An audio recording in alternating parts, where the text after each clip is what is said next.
mad to think how many men have died in the war. And I didn't really realise how heavy the guns were and the rifles. It was really good. It looks really hard, but when you get into it, it's quite good. And we looked at all the planes and the different things, like the cannons and stuff, and we went inside them. And I liked it about the trenches because I'd never heard about it before. It was like quite a nice memorial, but the problem is I didn't find it as nice because it was vandalised. Little bullets, I think they were called lucky bleeders or something. We made some clay models and we were doing little statues, and I couldn't imagine trying to shoot people with that. We went to a classroom where they had all artefacts. Zombie sort of things. I did the clay thing when we were printing like the poppies and the flower and the leaves onto it.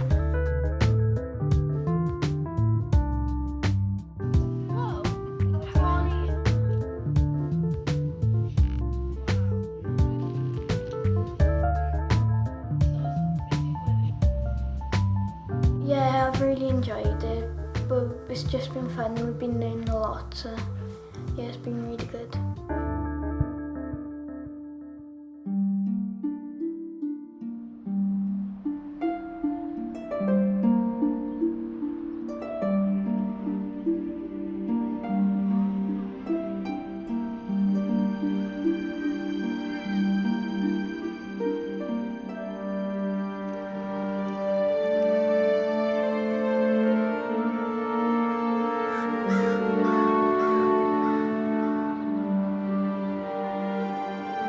Have you forgotten yet? For the world's events have rumbled on since those gagged days, like traffic checked a while at the crossing of city ways. And the haunted gap in your mind is filled with thoughts that flow like clouds in the lit heavens of life, and you're a man reprieved to go, taking your peaceful share of time with joy to spare. But the past is just the same, and war's a bloody game. Have you forgotten yet? Look down and swear by the slain of the war that you'll never forget.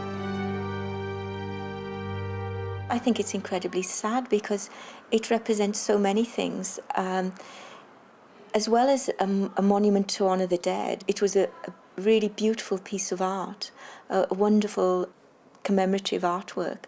And a lot of people have mentioned the fact that Merthyr Tydfil, who is Tydfil, and the statue that has disappeared from the centre of the monument was the only representation of St Tydfil in the town.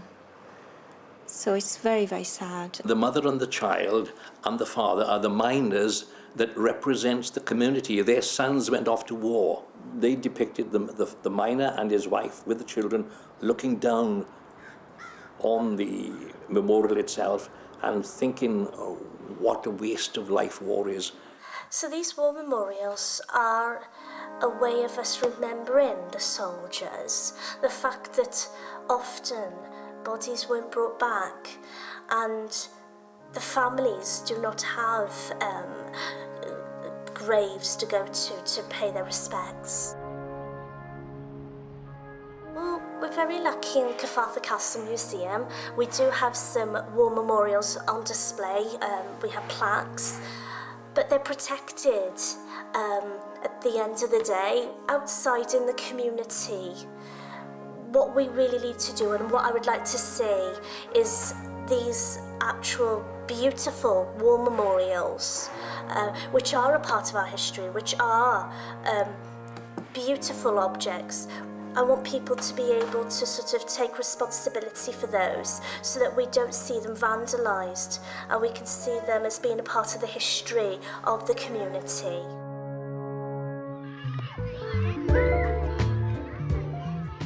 Children from Merthyr were given the chance to take part in a project where they would make an animated film about their local war memorial. Well, it was a very exciting project. The project was going to bring to life something that can be quite dry, The planning stage meant that we could look forward to using experts from other fields coming into the school, working with the children and doing things that we wouldn't normally be able to do.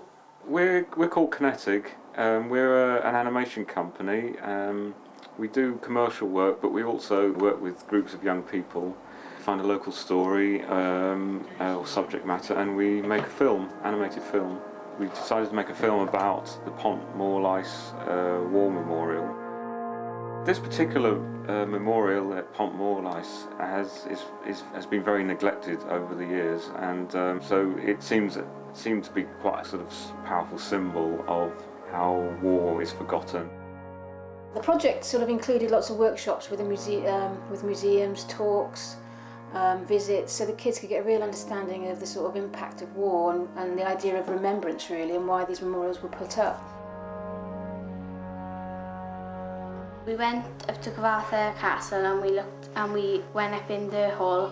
We made sculptures, little memorials and that for the people who died, and we made loads of people, soldiers sculptures, and with a big cross on and poppies around it. I wanted to produce a sculpture which each individual child would produce, whether it was a symbol, a soldier's name, and hopefully get a greater understanding about why we have these war memorials and why we want to remember the people who were involved.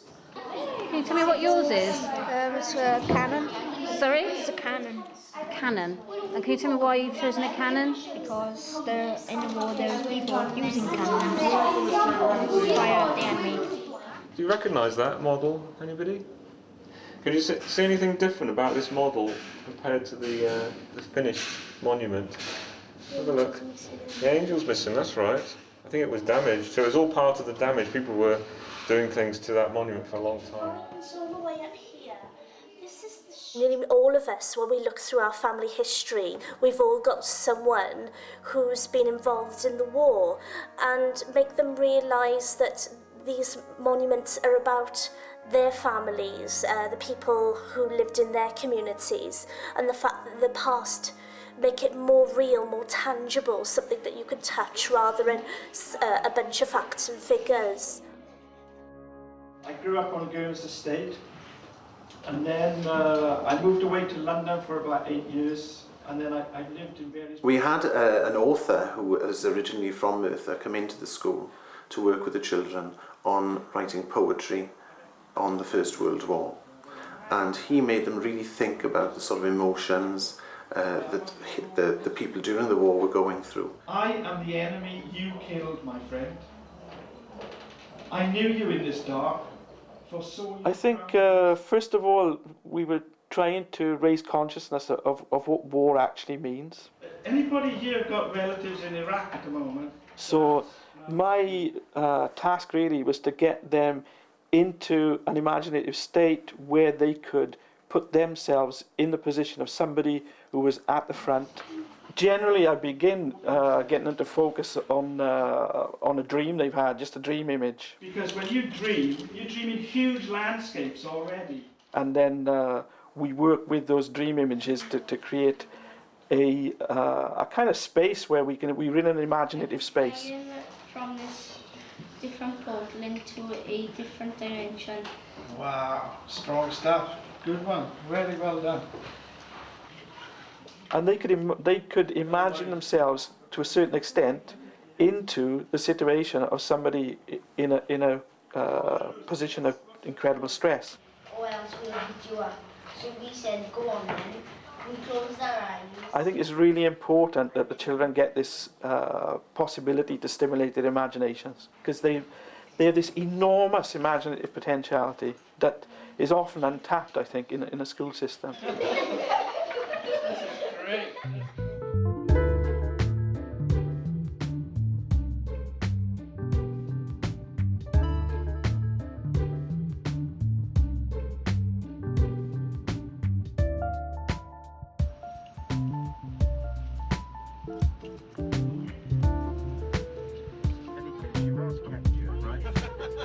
Whether spend time or not, don't matter. You use yours. Mary, Queen of Scots. Now then, if you have a look now down to the left, Well, the visit to London was an exciting one for the children. Lots of them had never been to London. There was great excitement as the children got off the coach and saw HMS Belfast on the River Thames, and they couldn't quite believe that this is where they were going to be staying. We got onto the boat and we were immediately met by the staff who took us to the sleeping quarters, which again caused great excitement. And then we had a tour of the boat. And imagine having your appendix out and the ship's doing this. Oh, we'll just let this gentleman through. So,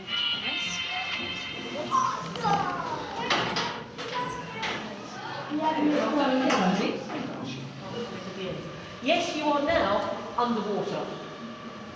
This is a section of the ship below the bit you can see from the shoreline. This is how they lived in the 1940s when they had hammocks.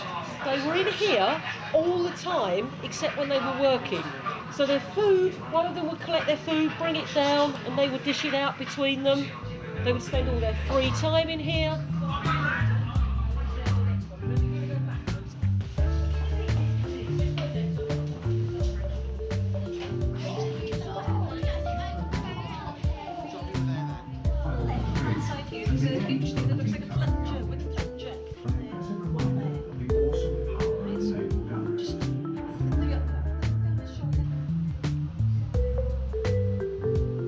I will be showing you some things that we were thinking about this morning.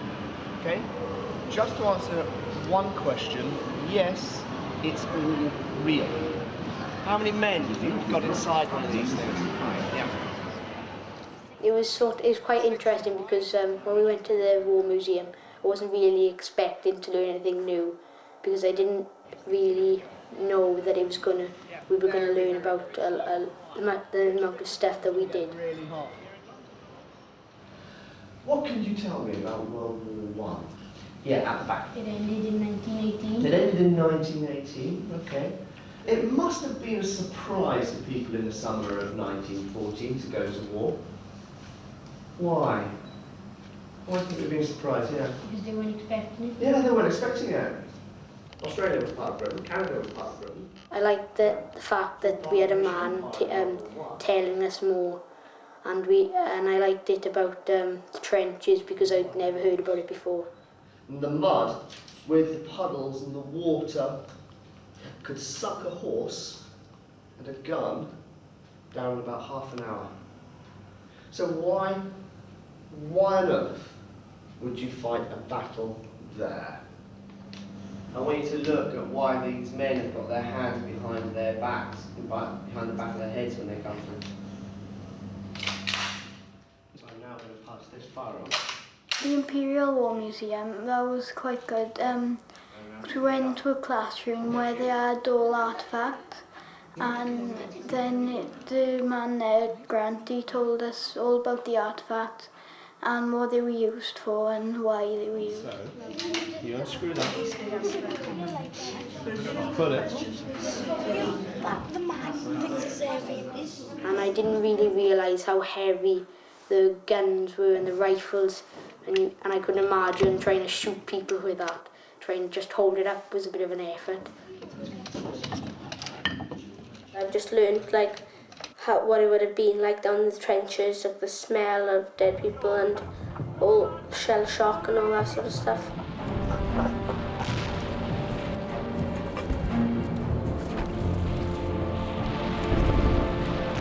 Come on, follow me!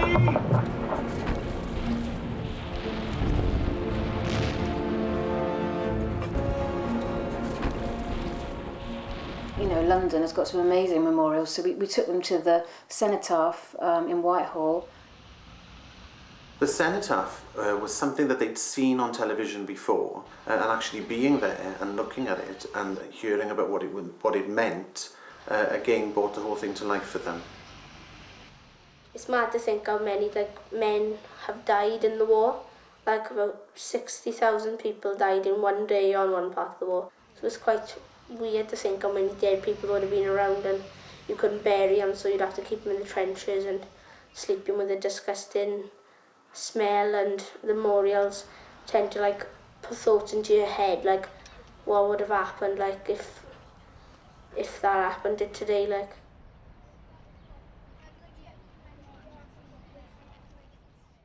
But when they came back to school, having visited London, they were very keen to get on with the work. And when people came in, experts came in to do all sorts of different animation work with them, they were even more excited because there were things going on that they'd never seen before. They'd seen animation on television, obviously, but had never been involved in making any sort of animation. So they were really enthusiastic about that. And having experts in the school to do it with them really brought an extra dimension to the work that they were doing. When we go into the school, we storyboard the film, which is a way of kind of working out the visuals of the film.